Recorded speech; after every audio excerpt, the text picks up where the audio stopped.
Arm wrestling is probably the closest thing to being touched many of us will ever get. It's warm, it's sweaty, and oddly intimate, but it's also one of the toughest sports in the world. You have men like this guy holding hands with other men, and whoever pushes the other guy's hand into some foam wins. It's a pretty straightforward sport. Either you win or you lose, or you can hide under the table because that is considered a real strategy. But just like in other sports, arm wrestling is filled with buffed out personalities. There's the legendary athlete who's dominated for years, the guys with insane genetics and hands bigger than my future, the cheater everyone hates, the beginner who is just way too overpowered, but then there is the fan favorite, the guy everyone roots for, the personality which the sport is built on, and in arm wrestling, that man is Canadian Devon Larratt. Now, Devon isn't just some regular guy, this man is a straight unit. Born in 1975 in the English-speaking parts of Canada, Devon grew up in an active family and was actually introduced very early to arm wrestling by his grandmother, who was known as the best arm wrestler in Alberta, so you can assume he got some pretty good tips on how to piss off his opponents very early on from a full-fledged veteran. However, Devon didn't just start a career as an arm wrestler, and instead went into the Canadian Armed Forces at age 21, and eventually built himself up to the title of Master Corporal, and it was during this time when he started getting really good at arm wrestling. Despite being deployed in Afghanistan and even being wounded in battle, Devon managed to get some training in whenever he could,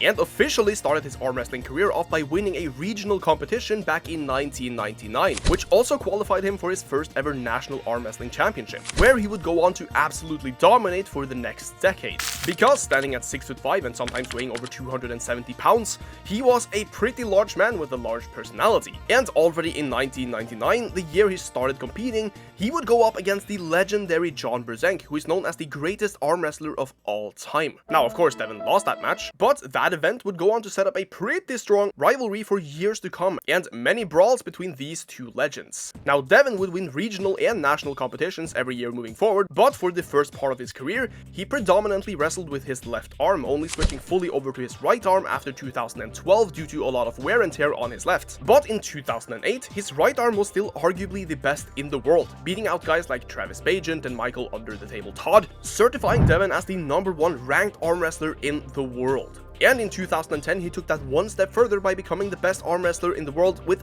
both arms. But what makes Devon such a behemoth in the arm wrestling world isn't just his results, but more like his style. You see, in arm wrestling, most guys are sheer powerhouses, they tend to pin their opponents fairly quickly, and many lack the endurance to stay on the table for more than a few seconds. But in Devon's case, he's quite the opposite. With his insane endurance, he can actually win matches just by holding on for the first 10 to 20 seconds, and then slowly winning ground until he pins the opponent. He's also super efficient at using virtually all of the different arm wrestling moves, and his transitions between them are fairly smooth, which means he doesn't really have a direct weakness and can technically pull off a win from any scenario. Though I would argue the reason why he's so famous even in the arm wrestling world is because of his temper and personality on the table. Devon has a tendency of, let's just say, coughing up some words of encouragement towards his opponents, like the one time he used the technique called the can opener on Marcio Barbosa, as if he's an anime character shouting out his special move. Or that he just mere weeks ago went up against this behemoth of a man at the prime age of 50 years old, and Devon was so overpowered that he did this. You've heard of Michael Under the Table Todd, but have you ever heard of Devon Under the Shirt Larratt? And this is a part of what makes this man so likable. Despite having competed at a high level for over 20 years, he seems to be getting even stronger with age despite all of his injuries. In fact, for most of his career, Devon only weighed between 240 and 270, but has only recently started to really gain weight, to a point where he now resembles a homeless version of Brian Shaw. And in his most recent competition, he weighed in at 295 pounds or 134 kilos, apparently with the goal of getting even bigger in the coming years, perhaps to face off against the current strongest arm wrestler in the world, Levon Saginashvili, who just over a year ago proved that he could beat Devon Larratt with ease. And the last time a rivalry like this occurred between Devon and somebody else was in 2018, when he went up against the giant Denis Suplenkov, who is referred to as the strongest arm wrestler of all time. And it didn't exactly go very well for the maple syrup loving gentleman, who even grew his hair out to display his absolute dominance against the follically challenged Suplenkov. But a full 5 5 years later,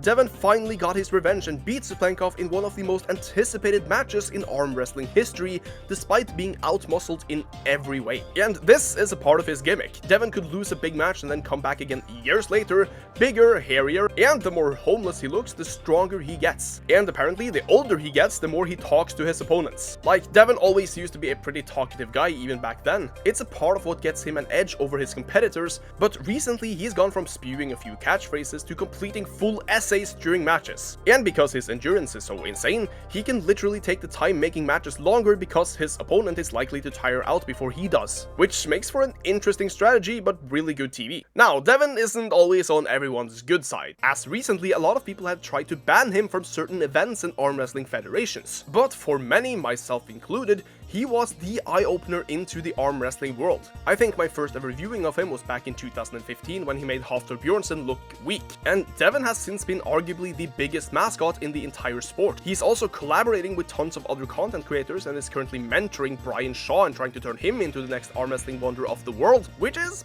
probably gonna happen considering the guy is a 4-time world's strongest man and is already beating professionals after a mere year of practice. And one thing to remember as per how much of a unit this man is, when Brian and Devon did bone mineral density scaling, Brian of course came out on top. He's built like an absolute grizzly bear made out of bricks and had a 1 in 500 million bone scale density. So maybe like 20 people on the planet with that type of bone density exist. While Devon, mind you at still 50 years old, had scores equivalent to 1 in several million. And despite his age, the guy is still ranked number 2 in the world on the right arm. So he's still fighting for the top spots with guys who are half his age. And with his current build, he's so well suited for arm wrestling that the only thing he could possibly do to get better is just to gain more mass. He's arguably the most efficient arm wrestler of all time, and he's got what many of the arm wrestling guys call high table IQ. And when you look at this man's forearms alone, you can tell there's some serious amount of force behind those, especially his pronator teres muscle, which is so absurdly huge that it doesn't even resemble a regular muscle. But who knows what this man's limit truly is, which is why his nickname after all is Devon No Limits Larratt. He's been traveling across the globe touching other man's hands for so long that now in theory he should start thinking about retirement. But based on the way things are progressing, that doesn't seem to be likely anytime soon. So instead, perhaps we'll see him on the big stage brawling it out, and maybe one day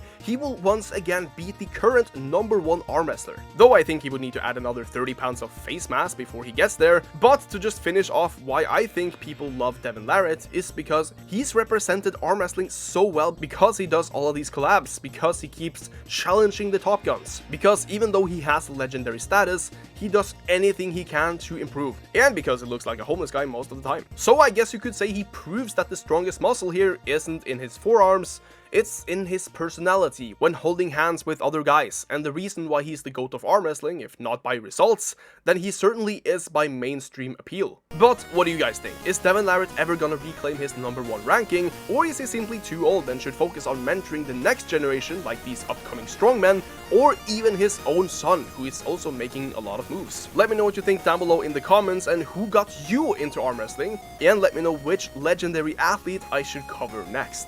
Thank you all so much for watching, and I'll see you all next time.